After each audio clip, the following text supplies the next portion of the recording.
नमस्कार दोस्तों, आज की इस वीडियो में आपका बहुत बहुत स्वागत है। तो चलिए शुरू करते हैं आज का हमारा topic active and passive voice of past indefinite tense revision. तो इससे पहले कि हम पास्ट इंडेफिनिट टेंस के एक्सरसाइजेस को शुरू करें, आइए जान लेते हैं वो कौन से बेसिक नियम होते हैं, कौन से बेसिक रूल्स होते हैं जिसे हमें फॉलो करना पड़ता है। हम बता दें कि पास्ट इंडेफिनिट टेंस को पैसिव वॉइस में चेंज करने के लिए हमें वाज या वर दोनों में से किसी एक हेल्पिंग वर्ब का चुनाव करना पड़ता है। क्रिया की हमेशा तीसरी अवस्था का हम इस्तेमाल करते हैं पैसिव बनाते समय। दूसरी बात, पास्ट इंडेफिनिट टेंस के जो नेगेटिव और इंटेरोगेटिव यानी नकारात्मक और प्रश्नवाचक वाक्य रहते हैं उन सभी में डिड का इस्तेमाल किया गया होता है, परंतु जब हम इसे पैसिव वॉइस में कन्वर्ट करते हैं तो हमें हेल्पिंग वर्ब वाज या वर का ही इस्तेमाल करना होता है। नेगेटिव सेंटेंसेज में नॉट कहाँ लगाया जाएगा, तो हम बता दें पैसिव वॉइस नेगेटिव सेंटेंसेज में नॉट को हेल्पिंग वर्ब के बाद में लगाया जाता है।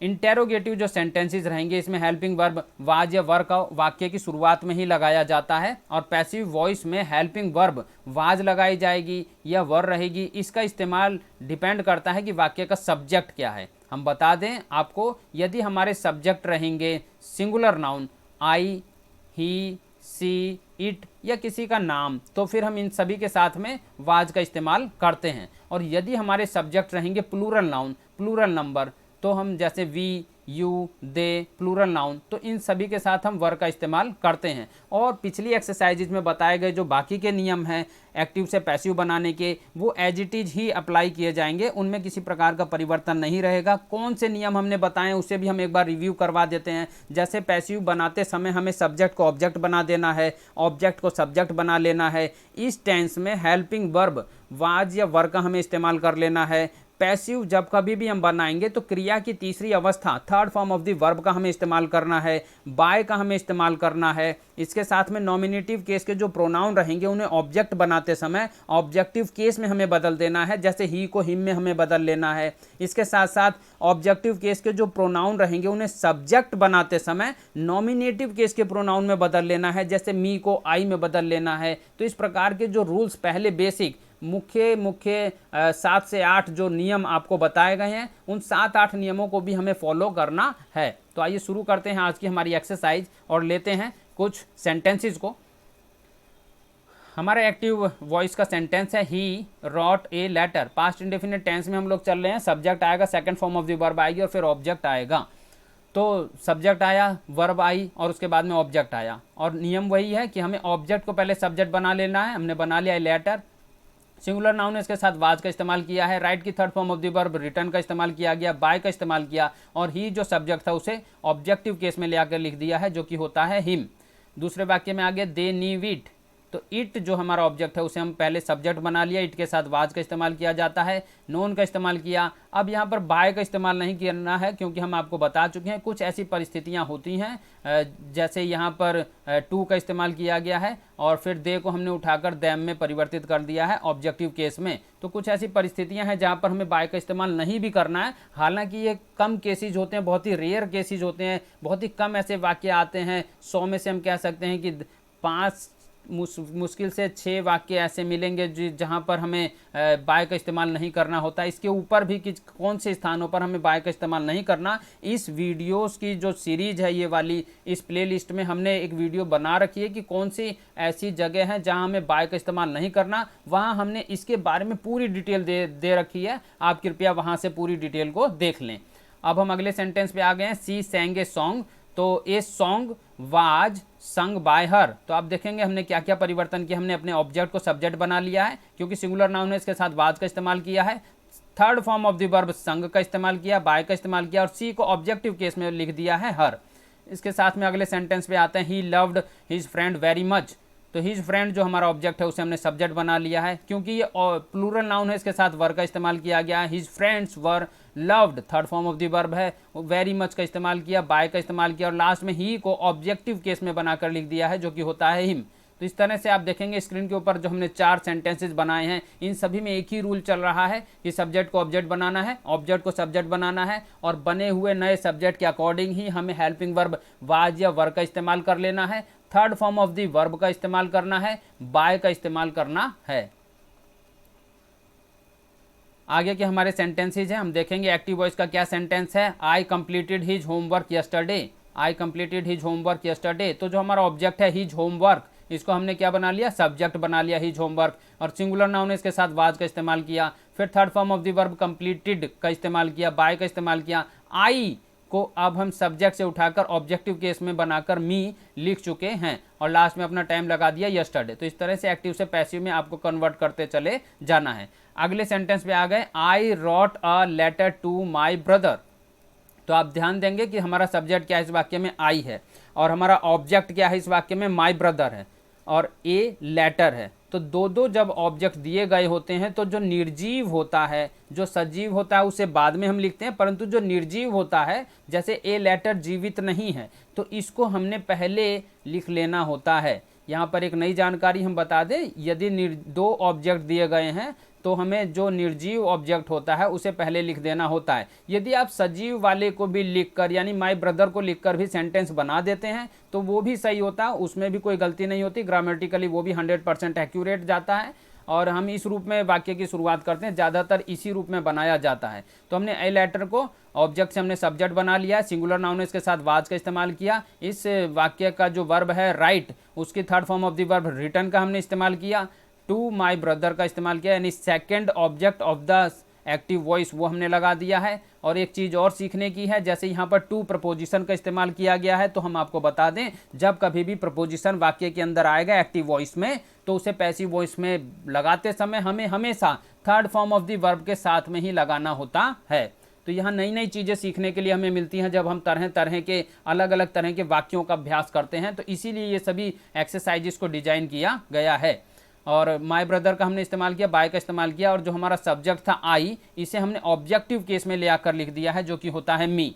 अब हम अपने अगले वाक्य की तरफ आ चुके हैं। रेखा वॉच्ड दिस मूवी 2 days अगो। तो आप ध्यान देंगे कि हमारा सब्जेक्ट क्या है, रेखा, वॉच क्या है, वर्ब है, और दिस मूवी जो है वो हमारा ऑब्जेक्ट है। तो हमने ऑब्जेक्ट को सबसे पहले लगा दिया दिस मूवी, सिंगुलर नाउन इसके साथ वाज का इस्तेमाल किया, third form of the verb watched का इस्तेमाल किया, 2 days अगो का इस्तेमाल किया, बाय का इस्तेमाल किया, और रेखा जो सब्जेक्ट था इसे फिर ऑब्जेक्टिव केस में ले आकर लिख दिया है।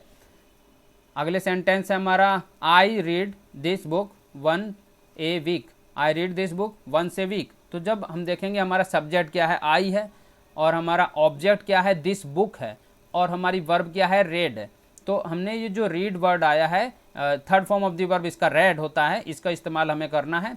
हमने ऑब्जेक्ट को यहाँ पर सब्जेक्ट बना के लिख लिया है दिस बुक, सिंगुलर नाउन इसके साथ वाज का इस्तेमाल किया, third form of the verb का इस्तेमाल किया, 1 से वीक जो वर्ड आए हैं उनको एक साथ क्रम में लगा दिया जाता है। उसके बाद हमने बाय का इस्तेमाल किया, और आई को फिर से ऑब्जेक्टिव केस में ले आकर लिख दिया गया है। तो स्क्रीन पर जो दिखाए गए अभी तक के सेंटेंसेज है, इसमें कोई नई बात हमने नहीं की है, बताए गए जो नियम है उन्हीं को फॉलो करते हुए हमें एक्टिव से पैसिव में बदल देना होता है। अब देखिए यहाँ पर एक्टिव और पैसिव के जो वाक्य हमने लिए हैं उसमें हिंदी भी लिखी गई है, ताकि जो विद्यार्थी को समझने में दिक्कत आती है वो पूरी तरह से समझ सकें कि वाक्य का हिंदी में मतलब क्या है। तो जो हमने एक वाक्य लिया है वो है, उसने मुझे एक किताब दी, she gave me a book, she gave me a book. तो ये तो चलो हो गया, हमारा देखना पड़ेगा हमें सब्जेक्ट क्या, हमारा सब्जेक्ट है सी। उसके बाद हमारी वर्ब क्या है, गिव, उसकी second form of the verb का इसमें इस्तेमाल किया गया है। उसके बाद हमारे पास 2 ऑब्जेक्ट हैं इस वाक्य में, मी भी ऑब्जेक्ट है और ए बुक भी ऑब्जेक्ट है। तो जैसा हमने बताया ज़्यादातर प्रचलन यही रहता है कि जो निर्जीव है ए बुक, उसको हमने सब्जेक्ट बना लेना है। अगर आप मी को भी सब्जेक्ट बनाते हैं तो उस रूप में भी वाक्य बनाया जा सकता है, उसके लिए भी हमने एक उदाहरण ले लिया है। आप देखें किस रूप में हम बदलते हैं। तो सबसे पहले हमने ए बुक को, जो हमारा ऑब्जेक्ट था, उसे सब्जेक्ट बना लिया, ए बुक, सिंगुलर नाउन है इसके साथ वाज का इस्तेमाल किया। फिर third form of the verb give की गिवन का इस्तेमाल किया। फिर हमने मी का इस्तेमाल कर लिया, यानी दूसरा वाला जो ऑब्जेक्ट रहेगा उसे एज इट इज लिख देना है, जैसा वो एक्टिव में लिखा है वैसे उसे पैसिव में भी लिख देना है। उस ऑब्जेक्ट को किसी उसके शब्दों में या उसके रूप में कोई परिवर्तन नहीं करना है। फिर हमने बाय का इस्तेमाल किया है, और जो सी है उसे पीछे ले जाकर हर बना दिया जाएगा। अगर यह ही होता तो हम हिम बना देते हैं, तो इतना आपने करना है। उसके बाद में हम मी को जो सब्जेक्ट अगर बना लेते हैं तो हम किस रूप में बनाएंगे, मी को जब हम सब्जेक्ट बनाकर नॉमिनेटिव प्रोनाउन के रूप में लिखते हैं तो वो होता है आई। और आई के साथ में वाज का इस्तेमाल किया जाता है। Third form of the verb given का इस्तेमाल किया। दूसरा जो ऑब्जेक्ट है ए बुक, उसको हमने अटैच कर लिया, बाय का इस्तेमाल किया, और फिर वही ही को पीछे ले जाकर हिम के रूप में लिख देना होता है। प्रधानमंत्री ने स्टेज पर भाषण दिया। The prime minister delivered speech on the stage. तो आप ध्यान देंगे किस रूप में हमने इसे बदला है। स्पीच जो हमारा ऑब्जेक्ट था उसे हमने सब्जेक्ट बना लिया, उसके बाद में क्योंकि ये सिंगुलर नाउन है इसके साथ में हमने वाज का इस्तेमाल किया। Third form of the verb delivered का इस्तेमाल किया, ऑन द स्टेज, बाय, फिर हमने जो हमारा सब्जेक्ट था द प्राइम मिनिस्टर, इसे ऑब्जेक्टिव केस में ले आकर लिख दिया द प्राइम मिनिस्टर। राधा ने एक मधुर गीत गाया, तो एक्टिव वॉइस होगा राधा सैंग ए स्वीट सॉन्ग। तो ये स्वीट सॉन्ग हमारा ऑब्जेक्ट है, इसे हमने सब्जेक्ट बना लिया a sweet song. Singular noun है, इसके साथ वाज का इस्तेमाल किया। सिंग की third form of the verb संग का इस्तेमाल किया, बाय का इस्तेमाल किया, और उसके बाद में राधा को ऑब्जेक्टिव केस में ले आकर लिख दिया है। तो आप ध्यान दें कि सारे ही वाक्यों में एक ही रूल बार बार चल रहा है, जैसे यहाँ पर भी चला है कि भाई आपने सब्जेक्ट को ऑब्जेक्ट बनाना है, ऑब्जेक्ट को सब्जेक्ट बनाना है, हेल्पिंग वर्ब वाज या वर का इस्तेमाल कर लेना है सब्जेक्ट के अकॉर्डिंग, उसके बाद में third form of the verb का इस्तेमाल करना है, फिर बाय का इस्तेमाल करना है। सचिन क्रिकेट खेलता था, सचिन प्लेड द क्रिकेट। तो द क्रिकेट को हमने ऑब्जेक्ट से यहाँ पर सब्जेक्ट बना लिया है। सिंगुलर नाउन है, इसके साथ में वाज का इस्तेमाल किया है, इसके साथ में हमने third form of the verb played का इस्तेमाल किया है, फिर बाय का इस्तेमाल किया, और फिर सचिन को ऑब्जेक्टिव केस में ले आकर लिख दिया गया है। मास्टर जी उन्हें रोजाना अंग्रेजी पढ़ाते थे। The teacher taught them English daily.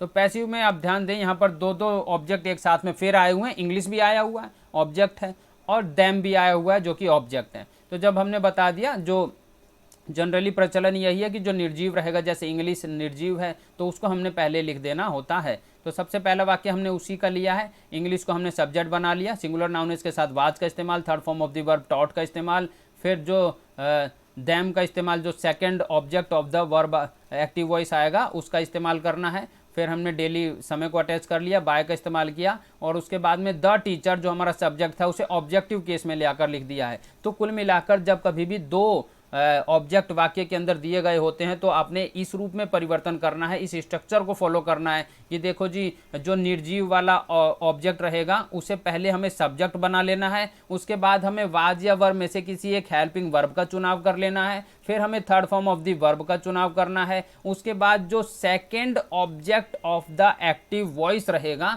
उसे हमने लगा देना है, उसके बाद यदि वाक्य में कुछ और शब्द है डेली वगैरह उसको लगाना है, उसके बाद हमें बाय का इस्तेमाल करना है, और लास्ट में हमें अपने सब्जेक्ट को एक्टिव वॉइस के ऑब्जेक्ट बनाकर लिख देना होता है। तो इसी स्ट्रक्चर को आपने फॉलो करना होता है जब कभी भी वाक्य में दो ऑब्जेक्ट दिए गए होते हैं पास्ट इंडेफिनिट टेंस में।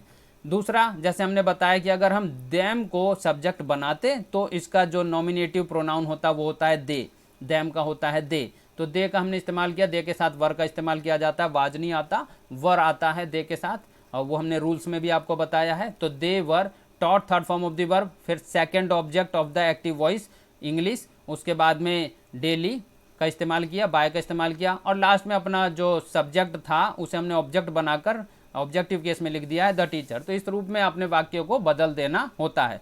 एक सिंपल सेंटेंस हमने लिया, आई सैड, मैंने कहा, आई सैड। जब इसमें आप देखेंगे इसमें आपको ऑब्जेक्ट नहीं मिल रहा, तो आपने कहा तो किस रूप में हमें इस तरह के सरल वाक्यों को बदलना होता है, तो उसका उदाहरण इसीलिए हमने लिया है।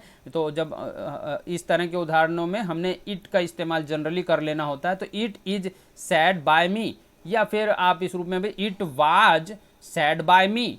इस रूप में आपने देख लेना है कि भाई टेंस के अकॉर्डिंग इज या वाज का इस्तेमाल कर लेना। प्रेजेंट टेंस में आप बात कर रहे हैं कि मैंने कहा, मैं कह रहा हूँ, या मैंने कहा, तो फिर आपने इज का इस्तेमाल कर लेना, लेकिन यदि वो पास्ट टेंस में है तो आप उसे वाज का इस्तेमाल कर सकते हैं। इट वाज सैड बाय मी।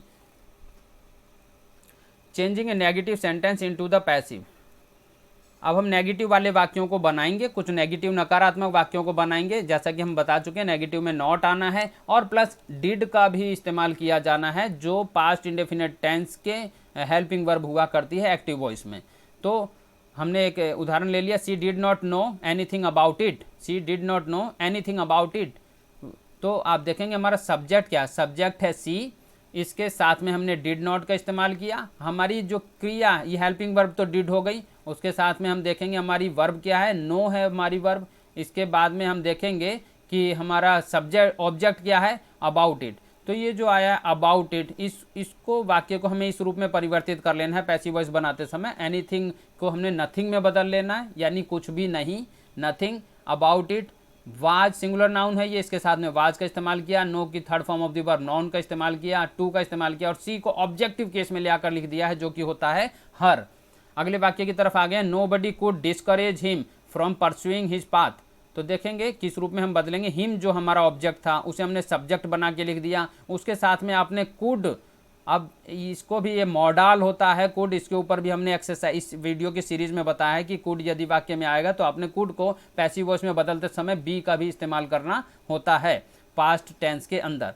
तो पास्ट टेंस में हमने कुड भी लगाया, नेगेटिव है तो नॉट भी लगाया, बी का इस्तेमाल किया, डिस्करेज की third form of the verb का इस्तेमाल किया, बाकी के जो वाक्य का शब्द रहते हैं उनको एक साथ में लिख दिया। और ये भी बताया है आपको रूल में कि जैसे फ्रॉम है, यहाँ पर एक प्रपोजिशन है, प्रपोजिशन फ्रॉम को हमेशा third form of the verb के साथ ही लिखा जाता है। तो वही रूल्स हैं जो बार बार आ रहे हैं, उन्हीं को बार बार रिपीट जितनी बार आप करेंगे आपके दिमाग में वो पक्के होते चले जाएंगे। तो डिस्करेज हमारी थर्ड वर्ब की फॉर्म थी, उसके हमने third form of the verb का इस्तेमाल किया, प्रपोजिशन को हमने अटैच कर दिया, परसुइंग हिज पाथ लगाया, बाय का इस्तेमाल किया, और फिर एनीबडी जो नोबडी था उसको हमने यहाँ पर ऑब्जेक्टिव केस में ले आकर लिख दिया है जो कि होता है anybody. You did not listen to me, you did not listen to me. तो आप देखेंगे जो ऑब्जेक्ट है मी है, हमने उसे आई बनाकर सब्जेक्ट बना लिया है, नॉमिनेटिव प्रोनाउन, और उसके बाद में आई के साथ वाज का इस्तेमाल, फिर नेगेटिव है तो नॉट का इस्तेमाल, फिर third form of the verb listened का इस्तेमाल, फिर टू का इस्तेमाल, जैसा हमने बताया प्रपोजिशन है उसे third form of the verb के साथ ही लिखा जाता है, फिर बाय का इस्तेमाल किया, फिर यू को यहाँ सब्जेक्ट से उठाकर ऑब्जेक्टिव केस में लगा दिया गया है। फिर हम आ गए हैं अगले वाक्य की तरफ, she did not write a story, she did not write a story. तो ये स्टोरी हमारा ऑब्जेक्ट है, फिर से ऑब्जेक्ट को उठाकर सबसे शुरू में लगा लिया गया है, सब्जेक्ट बना लिया, उसके बाद में सिंगुलर नाउन है, इसके साथ में वाज का इस्तेमाल किया, फिर नॉट का इस्तेमाल किया, फिर third form of the verb right की रिटर्न का इस्तेमाल किया, फिर बाय लगाया, और सी को ऑब्जेक्टिव केस में लगा दिया है जो कि होता है her. I did not read this book daily. तो देखेंगे दिस बुक जो हमारा ऑब्जेक्ट है उसे हमने शुरू में लगा लिया, दिस बुक सिंगुलर नाउन है, इसके साथ वाज का इस्तेमाल किया, फिर नॉट का इस्तेमाल किया, third form of the verb read red का इस्तेमाल किया, उसके बाद में हमने डेली जो अदर वर्ड्स आते हैं उनको अटैच करना होता है वो लगा दिया, बाय का इस्तेमाल किया, और आई को ऑब्जेक्टिव केस में ले आकर लिख दिया है जो कि होता है मी। अगला वाक्य है ही did not speak English in the class. तो देखेंगे इंग्लिश जो हमारा ऑब्जेक्ट है इसे हमने सब्जेक्ट बना लिया, सिंगुलर नाउन है, इसके साथ में वाज का इस्तेमाल किया, फिर नॉट का इस्तेमाल किया। स्पीक की third form of the verb, passive में हमेशा third form of the verb ही इस्तेमाल की जाती है, third form of the verb का इस्तेमाल किया। In the class other words को हमने अटैच कर लिया, बाय का इस्तेमाल किया, और ही जो हमारा सब्जेक्ट था इसे ऑब्जेक्टिव केस में ले आकर लिख दिया गया है।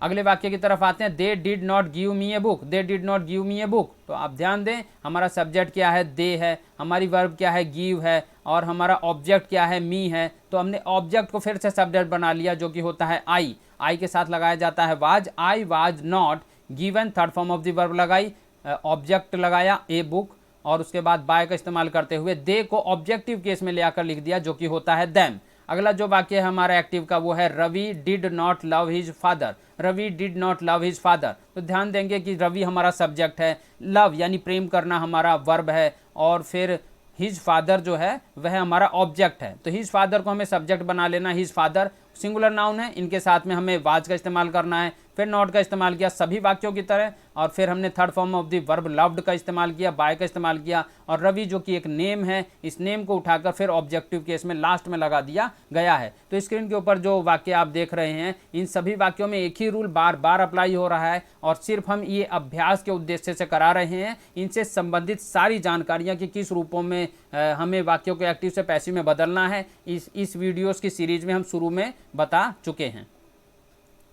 राजा ने उसे नहीं देखा, the king did not look him, negative है, the king did not look him. तो देखेंगे वही है कि हमें देखना है सबसे पहले सब्जेक्ट क्या है, ऑब्जेक्ट क्या है, वर्ब क्या है। सब्जेक्ट है यहाँ पर द किंग, ऑब्जेक्ट है हिम, और वर्ब है हमारी लुक। तो हिम को हमने ही बना लिया है, सिंगुलर नाउन इसके साथ वाज का इस्तेमाल किया, नॉट का इस्तेमाल किया, third form of the verb looked का इस्तेमाल किया, बाय का इस्तेमाल किया, और जो द किंग हमारा सब्जेक्ट था उसे हमने ऑब्जेक्टिव केस में ले आकर लिख दिया है। उसने खाना नहीं खाया, ही did not eat the food. तो सब्जेक्ट है ही, ईट है हमारी वर्ब और द फूड है हमारा ऑब्जेक्ट। फिर ऑब्जेक्ट को हमने सब्जेक्ट बना के लिख दिया द फूड, सिंगुलर नाउन है, इसके साथ वाज का इस्तेमाल किया गया, फिर नॉट का इस्तेमाल किया, third form of the verb eaten का इस्तेमाल किया, जैसे ईट आई है उसका हमने third form of the verb का इस्तेमाल किया, फिर बाय का इस्तेमाल किया और लास्ट में ही को हमने ऑब्जेक्टिव केस में ले आकर लिख दिया है जो कि होता है हिम। वह इस नदी में नहीं नहाता था, तो he did not take bath in this river, तो bath was not taken by him in this river इस रूप में बदल दिया जाएगा। वह कुछ नहीं जानता था, he know nothing, he knew nothing, nothing was known by him इस रूप में बदल दिया जाएगा। और वाक्य आते हैं जो हमारी इंटेरोगेटिव हैं।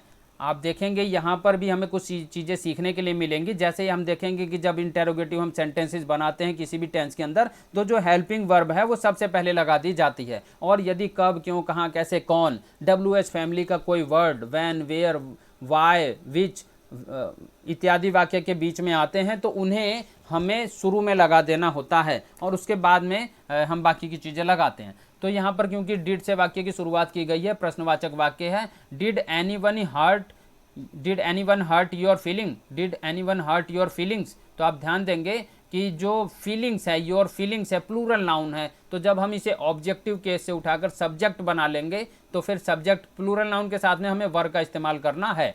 तो were, your feelings, third form of the verb hurt, ठेस पहुंचाना, उसके बाद बाय का इस्तेमाल और फिर एनीवन को सब्जेक्ट से उठाकर यहाँ ऑब्जेक्टिव केस में लगा दिया जाएगा। अगला जो वाक्य हमारा, did alias invite you, did alias invite you, तो आप देखेंगे यू को हमने क्योंकि सब्जेक्ट बनाना है, यू के साथ हेल्पिंग वर्ब लगाई जाती है वर, तो वो हमने लगा ली were you, invited third form of the verb by का इस्तेमाल और फिर एलाइस को हमने लास्ट में लगा दिया है। Who killed the snake, who killed the snake, तो आपने ध्यान देना है कि जब कभी भी हु वाक्य के अंदर आएगा उसे एक्टिव से पैसिव बनाया जाना है, तो हमें हु के स्थान पर बाय हुम का इस्तेमाल करना होता है। तो बाय हुम हमने इस्तेमाल कर लिया। उसके बाद क्योंकि हमारा ऑब्जेक्ट है द स्नेक, सिंगुलर नाउन है, जब हम इसे सब्जेक्ट बनाएंगे तो सिंगुलर नाउन के साथ में लगाएंगे वाज, तो bye whom was the snake. उसके बाद हमने अपना वर्ब की तीसरी अवस्था, क्रिया की तीसरी अवस्था किल्ड का इस्तेमाल कर लिया है। Why did he punish you, why did he punish you, तो आप ध्यान दें यू हमारा ऑब्जेक्ट है, इसे हमें सब्जेक्ट बनाना है, तो यू को जब हम सब्जेक्ट बनाएंगे इसके साथ हेल्पिंग वर्ब लगाई जाएगी वर। दूसरी बात, क्योंकि WH फैमिली का वर्ड आया हुआ है वाई, तो उसे हम एज इट इज पैसिव में भी सबसे पहले लगा देना होता है। तो जो हमारा पैसिव वॉइस का रूप बनता है वो ये बनता है why were you, third form of the verb punished bye और ही को पीछे ले जाकर यानी सब्जेक्ट से हटाकर ऑब्जेक्टिव केस में हिम बनाकर लिख देना होता है। उसके साथ में आ गया whom did you laugh at, whom did you laugh at, तो आप ध्यान दें ये भी एक सीखने वाली बात है। जैसा हमने बताया इसीलिए हमने तरह तरह के अलग अलग तरह के डिफरेंट सेंटेंसेस लिए हैं ताकि हर चीज़ को हम बारीकी से समझ सकें। whom जब कभी भी वाक्य में आता है तो उसे हमें पैसिव बनाते समय who में बदल देना होता है। तो हमने whom के स्थान पर who लगा लिया है, उसके बाद वाज लगाया हेल्पिंग वर्ब, उसके बाद में हमने third form of the verb loft की लॉफ्ट लगा दिया, एट का इस्तेमाल किया वो भी हमने बता दिया, यानी जब कभी कोई प्रपोजिशन आएगा वाक्य में तो उसे आपने third form of the verb के साथ में ही लगा देना होता है। फिर हमने बाय का इस्तेमाल किया और लास्ट में अपने सब्जेक्ट यू को ऑब्जेक्टिव केस में ले आकर लिख दिया है। Changing an interrogative sentence into the passive, passive form of this sentence begin with did, इसका मतलब होता है कि जितने भी वाक्य हैं जो पैसिव के फॉर्म में आ रहे हैं इनकी शुरुआत डिड से होती है। If the active sentence begin with a question word, यदि कोई एक्टिव का सेंटेंस है और वह किसी क्वेश्चन यानी प्रश्नसूचक शब्द से शुरू हुआ है, the passive sentence will also begin with a question word, तो पैसिव का वाक्य भी उसी प्रश्नसूचक शब्द से शुरू होगा। मैं सरल शब्दों में बता दूं, यदि कब, क्यों, कहाँ, कैसे, कौन इत्यादि से एक्टिव वाक्य बना है तो जब हम उसे पैसिव में बनाएंगे तब इन शब्दों की अंग्रेजी भी पैसिव में सबसे पहले लगा दी जाएगी। अगला नियम यह है, if the active sentence begin with who और whose, the passive sentence will begin with by whom और बाय हुज। ये बहुत ही सरल है। यदि एक्टिव में बना हुआ कोई वाक्य हु या हुज से शुरू है तो जब हम उसे पैसिव बनाएंगे तो हु के बदले हमने बाय हुम लगा देना है और हुज के बदले हमें बाय हुज शब्द का इस्तेमाल करना है। अगला जो रूल है वो ये है, if the active sentence begin with whom the passive sentence will begin with who. तो फिर आप ध्यान दें, ये भी सरल है, अगर हुम से एक्टिव सेंटेंस बना है तो जो पैसिव वाला वाक्य रहेगा वो हु से शुरू कर दिया जाएगा। अब यहाँ पर हमारे एग्जाम्पल्स आ चुके हैं। Did you speak English in the class, तो इसका जो पैसिव फॉर्म है वो इस रूप में बनेगा, वाज इंग्लिश, क्योंकि जो इंग्लिश है वो सिंगुलर नाउन है, इसके साथ में वाज का इस्तेमाल किया। और ये हमने रूल्स में बताया कि ये वाले वाक्य जनरली डिड से शुरू किए जाते हैं, जैसे इंटेरोगेटिव है हेल्पिंग वर्ब से शुरू होते हैं, प्रश्नवाचक वाक्य पास्ट इंडेफिनिट टेंस में हेल्पिंग वर्ब होती है डिड, तो इसलिए प्रश्नवाचक वाक्य डिड से शुरू किए जाएंगे। तो स्क्रीन पर जो 4 वाक्य आप देख रहे हैं, चारों की शुरुआत डिड से ही हो रखी है। तो जब कभी भी वाक्य के शुरू में हेल्पिंग वर्ब लगाई जाएगी तो किस रूप में वाक्यों को बदला जाता है उसे इन चारों वाक्यों के माध्यम से हम समझते हैं। Did you speak English in the class, तो देखेंगे हमारा सब्जेक्ट क्या है, यू है, हमारी वर्ब क्या है, स्पीक है, और हमारा ऑब्जेक्ट क्या है, इंग्लिश है। तो ऑब्जेक्ट को उठाकर हमने सब्जेक्ट बना लेना है और वाज या वर्ब का इस्तेमाल कर लेना है इसी के अकॉर्डिंग, क्योंकि इंग्लिश सिंगुलर नाउन है, इसके साथ हमने वाज का इस्तेमाल कर लिया, वाज इंग्लिश। और third form of the verb speak की spoken in the class by, और यू को ऑब्जेक्टिव केस में ले आकर लिख दिया गया है। इसी रूप में दूसरा वाक्य है, did he watch this movie, did he watch this movie, तो ही तो हमारा सब्जेक्ट है, वॉच हमारी वर्ब है, दिस मूवी हमारा ऑब्जेक्ट है। ऑब्जेक्ट को फिर से उठाकर हमने सब्जेक्ट बना लेना है, सिंगुलर नाउन है इसलिए इससे पहले हमने वाज का इस्तेमाल कर लिया है,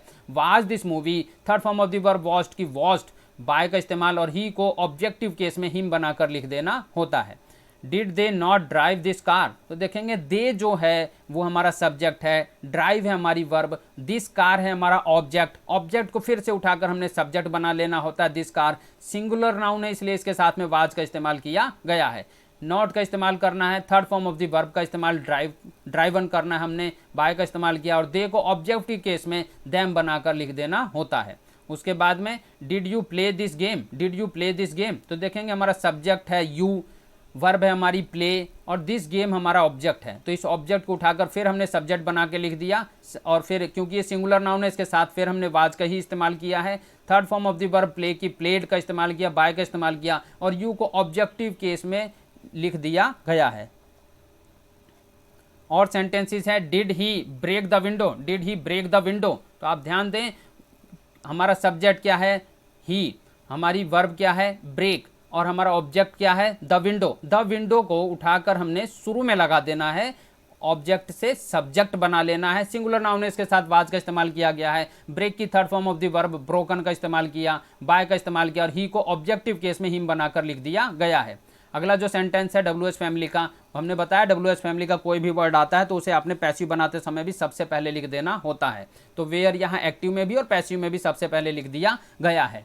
तो where could you find such fine art, where could you find such fine art, तो अब देखिए इसे पैसिव में इस रूप में बना दिया गया है। इसमें दो चीज़ें हमें सीखने के लिए मिल रही है। पहली तो ये है कि WH फैमिली का यदि कोई वर्ड आता है तो उसे पैसिव में भी सबसे पहले लिख दिया जाता है। दूसरा, यदि कोई मॉडल आता है, जैसे मॉडल का मतलब आप जैसे यहाँ देख रहे हैं कुड आ गया, तो कुड को जब हम पैसिव वॉइस में कन्वर्ट करते हैं तो कुड के साथ में हमें बी को भी अटैच करना होता है, जैसा इस वाक्य के अंदर किया गया है। तो ये भी नई चीज़ हमें सीखने के लिए यहाँ पर मिल रही है।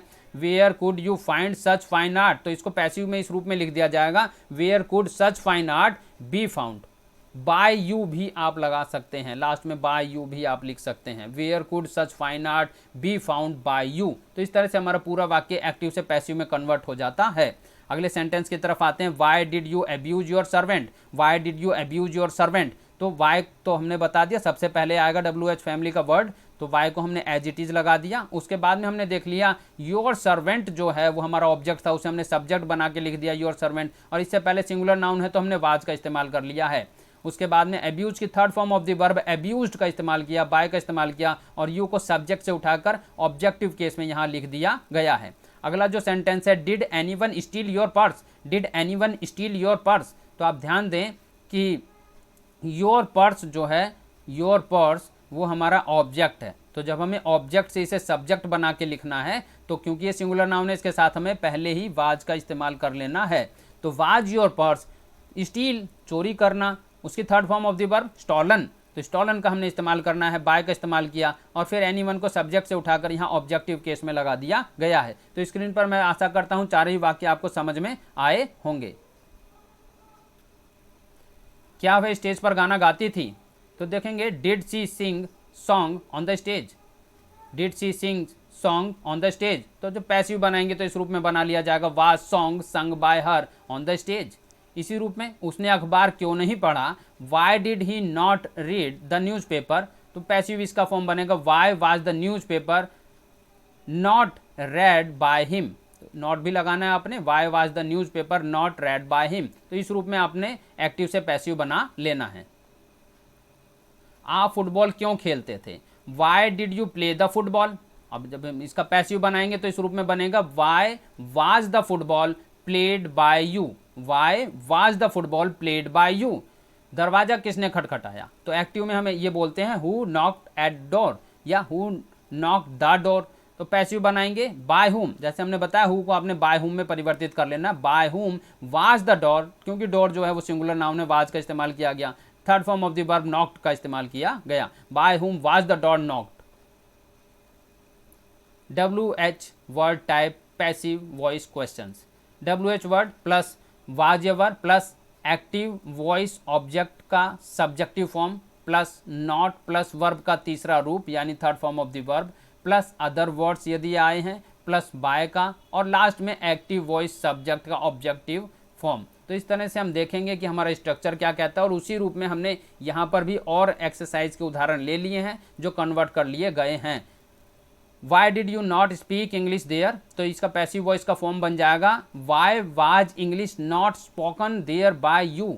इसी तरह से हु टच इट, इसका पैसिव वॉइस बन जाएगा bye whom was it touched well. उसके बाद में व्हाट डिड यू वॉच, इसका पैसिव वॉइस बनेगा what was watched by you. और फिर हमारा एक्टिव वॉइस है where were you keep my bag, इसका पैसिव वॉइस का रूप बनेगा where was my bag kept by you.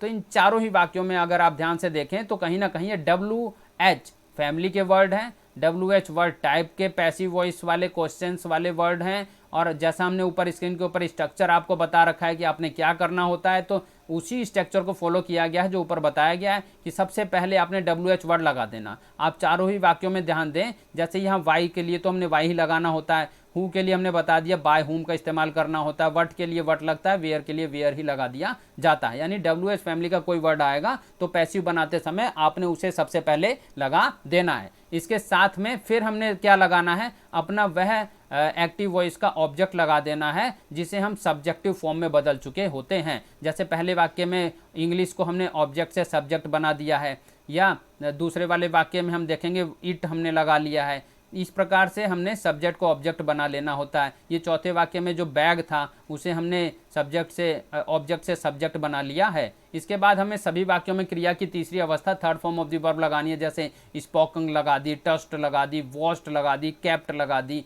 और फिर हमें अदर वर्ड्स अगर वाक्य में कुछ दे रखे हैं, जैसे यहाँ पर देयर दे रखा है या वेल दे रखा है, इस प्रकार के अदर वर्ड्स को अटैच कर देना होता है। इसके बाद में हमें एक्टिव वॉइस का सब्जेक्टिव का ऑब्जेक्टिव फॉर्म लगा देना होता है, यानी जो सब्जेक्ट को हम ऑब्जेक्ट बना देते हैं, जैसे यू पहले वाक्य में सब्जेक्ट था जी, हमने उसे लास्ट में ऑब्जेक्टिव फॉर्म में यू ही लिख दिया है। इसी प्रकार से तीसरे वाले वाक्य में भी यू को हमने लास्ट में लगा दिया है, चौथे में भी यू को हमने लास्ट में लगा दिया। तो इस प्रकार से हमारा वाक्य पूरा होता है। और लास्ट में क्योंकि यह प्रश्नवाचक वाक्य हैं, सभी के अंत में हमें क्वेश्चन मार्क को लगा देना होता है ताकि ग्रामेटिकली हमारा वाक्य 100% एक्यूरेट हो जाए। तो इस एक्सरसाइज के अंदर हमें बहुत सारी चीज़ें सीखने के मिल रही हैं। इन चीज़ों को ध्यान में रखना है आपने कि जब कभी भी हम एक्टिव वॉइस से पैसिव वॉइस में चीज़ों को बदलेंगे तो हमें सब्जेक्ट को ऑब्जेक्ट बना देना है, ऑब्जेक्ट को सब्जेक्ट बना देना है। टेंस के अनुसार ही हमने जो देखा है कि भाई 8 जो सब कैटेगरीज है टेंसेज की, उनमें जिनमें एक्टिव की पैसिव वॉइस बनती है, उन 8 सब कैटेगरीज में कौन से टेंस में कौन सी हेल्पिंग वर्ब लगाई जाएगी, वही एक समझने का मुख्य मुद्दा है। उसी को समझने की ज़रूरत है। उसके ऊपर एक अच्छी वीडियो प्रेजेंटेशन हमने इस वीडियो सीरीज़ की श्रृंखला में इस प्लेलिस्ट में डाल रखी है, आप कृपया वहां से ज़रूर देख लें। इसके साथ साथ हमें यह भी ध्यान रखना होता है कि पैसिव वॉइस में हमेशा हमें third form of the verb ही लगानी होती है और ज़्यादातर 95% सेंटेंसेस में हमें बाय का इस्तेमाल ज़रूर करना होता है। इसके साथ में हम देखेंगे कि नॉमिनेटिव केस के जो प्रोनाउन होते हैं उन्हें ऑब्जेक्ट बनाते समय हम ऑब्जेक्टिव केस में बदल दिया करते हैं, जैसे ही को हम हिम में बदल दिया करते हैं। और फिर ऑब्जेक्टिव केस के जो प्रोनाउन होते हैं उन्हें सब्जेक्ट बनाते समय हम नॉमिनेटिव केस के प्रोनाउन में बदल दिया करते हैं, जैसे मी को हम आई में बदल देते हैं। तो अगर आप छोटी छोटी सी चीज़ों का अभ्यास करेंगे, थोड़ी सी प्रैक्टिस करेंगे, ज़्यादा से ज़्यादा वीडियोज़ को देखेंगे, हो सके तो इसका लिखित भी अभ्यास करने की कोशिश करेंगे। कुछ वाक्य जो अभ्यास के तौर पर इस श्रृंखला में दिए गए हैं उनको यदि आप स्वयं बनाने की कोशिश करेंगे तो फिर ऐसी कोई चीज़ नहीं है कि आप इंग्लिश नहीं सीख सकते। परंतु यदि आप अभ्यास ही नहीं करेंगे तो आप समझते हैं कि फिर आप किसी भी चीज़ में कितना पकड़ हासिल कर सकेंगे।